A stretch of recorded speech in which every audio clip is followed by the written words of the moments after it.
എല്ലാവർക്കും queen Mary ടോക്സിലേക്ക് സ്വാഗതം.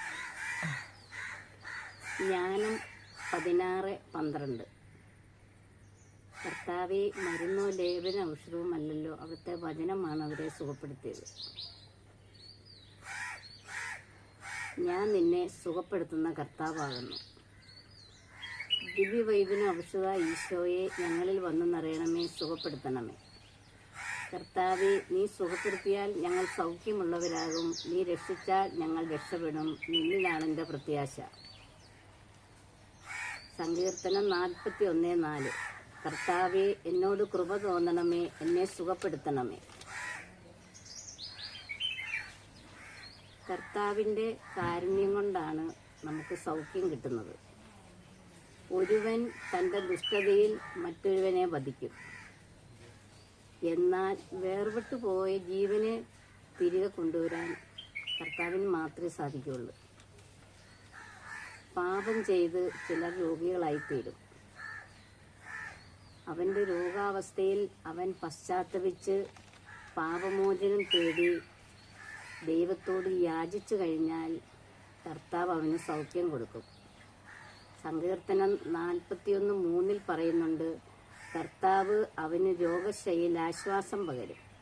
അവിടുന്ന് അവന് രോഗശാന്തി നൽകും. അതുകൊണ്ട് നമ്മൾ രോഗികളായി മാറിക്കഴിയുമ്പോൾ നമുക്ക് ദൈവനാമം വിളിച്ച് പ്രാർത്ഥിക്കാം.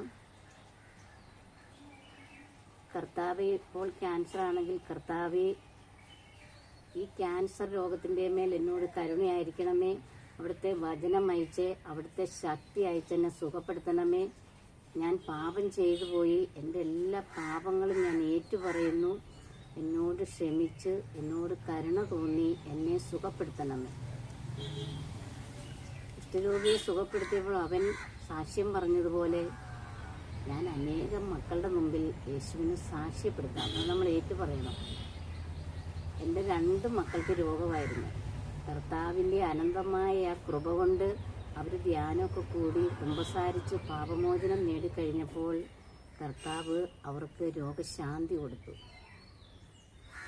അതുപോലെ തന്നെ എനിക്ക് ആക്സിഡൻറ്റ് പറ്റി. ഞാൻ എല്ലാവരും അറിയിച്ചോളാൻ പറഞ്ഞതാണ്. ഞാൻ ഡിവൈൻ ധ്യാന കേന്ദ്രത്തിൽ ചെന്ന് അവിടുത്തെ ആരാധന സമയത്ത് ഞാനിങ്ങനെ ഏകദേശം അബോധാവസ്ഥയിൽ കിടക്കുകയാണ്. കറണ്ട് അടിക്കുന്നത് പോലെ ആരാധന സമയത്ത് എൻ്റെ ദേഹം മുഴുവൻ പാസ് ചെയ്ത്, കറണ്ട് തൊടുമ്പോൾ നമ്മളെ എങ്ങനെ കറണ്ട് പാസ് ചെയ്യുന്നോ, എർത്തടിക്കുന്നോ അതുപോലെ കറണ്ട് പാസ് ചെയ്യുന്ന പോലെ പാസ് ചെയ്തു. കർത്താവിൻ്റെ കൃപ കൊണ്ട് എനിക്ക് രോഗസൗഖ്യം കിട്ടി. ഇന്നും ഞാൻ എൻ്റെ മക്കൾക്ക് അമ്മയായി, യേശുവിൻ്റെ പ്രിയപ്പെട്ട മകളായി ഇന്നും ജീവിച്ചിരിക്കുന്നു. എൻ്റെ സാക്ഷ്യവും എൻ്റെ കർത്താവിനുള്ള സ്നേഹം കൊണ്ട് വചനവും എനിക്ക് മറ്റുള്ളവരോട് പറയണം എന്നുള്ള അതിയായ ആഗ്രഹം കൊണ്ട് ഞാൻ ഈശോയോട് പ്രാർത്ഥിച്ചുകൊണ്ടിരുന്നു. അപ്പോൾ ഈശോ ആണ് പറഞ്ഞത്, നീ ഇങ്ങനെ വചനം പറയാൻ. അതുകൊണ്ടാണ് ഞാനിപ്പോൾ നിങ്ങളുടെ മുമ്പിൽ ഇത് സാക്ഷ്യപ്പെടുത്തുന്നത്. അപ്പോൾ കർത്താവേ, മരുന്നോ ലേപന ഔഷധമല്ല, എല്ലാം അങ്ങയുടെ വചനം അയച്ച് എല്ലാ രോഗികളായ മക്കളെയും ഇന്ന് സുഖപ്പെടുത്തണമേ. കർത്താവേ, അവിടുത്തെ വചനം അയച്ച് എല്ലാവരെയും സുഖപ്പെടുത്തണമേ. ദിവ്യവൈദ്യനും ഔഷധ ഈശോയെ, എല്ലാ രോഗികളിലും ഞങ്ങളിലും വന്ന് നിറഞ്ഞ് സുഖപ്പെടുത്തണമേ.